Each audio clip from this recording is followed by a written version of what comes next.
So I was on the roster after my first injury, and I traveled with the team. I was a part of the team, but I learned from that experience from my second injury that, hey, it's better for another person, another player to take that roster spot and get experience. And I think it really allowed JJ to blossom into the player that she is today. I mean, an all-star, a future perennial all-star in this league. And then we had other all-stars, the Thomases, Jasmine and Alyssa. So, you know, sitting on the sidelines and watching my teammates work, I was so proud of them.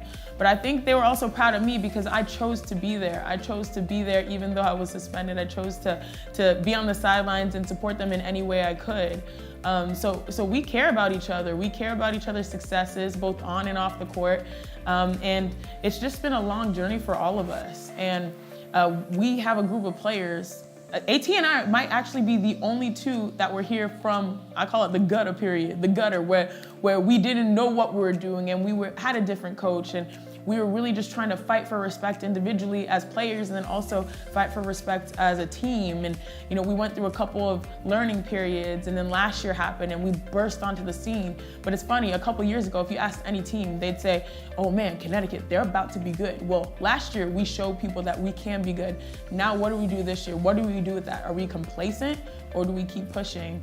And so now to come from the sidelines and back onto the court, I'm glad to help, you know, be a part of that push and bring a little bit more energy. Like Morgan Tuck, she's healthy.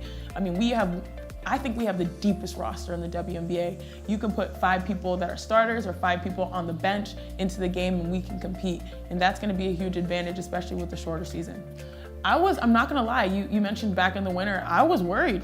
I was scared because I was told to trust the process. I wanted to be playing full court and sprinting and banging and going up against players that were here, you know, guys, and just testing myself. But they're like, be patient, take your time. We want you to be healthy. And so everything came out perfectly. You know, I started playing competitively in March, and I was able to do everything I wanted to do on the court. Like I had no limitations, which was great. I went through my first contact in training camp.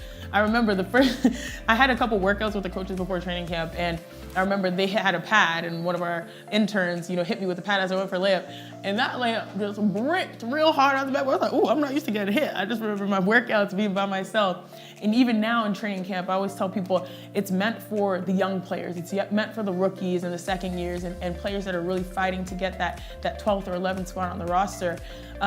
For me, it's all about getting my lungs back. It's getting my legs back. It's getting my rhythm, my timing, my chemistry back with my teammates.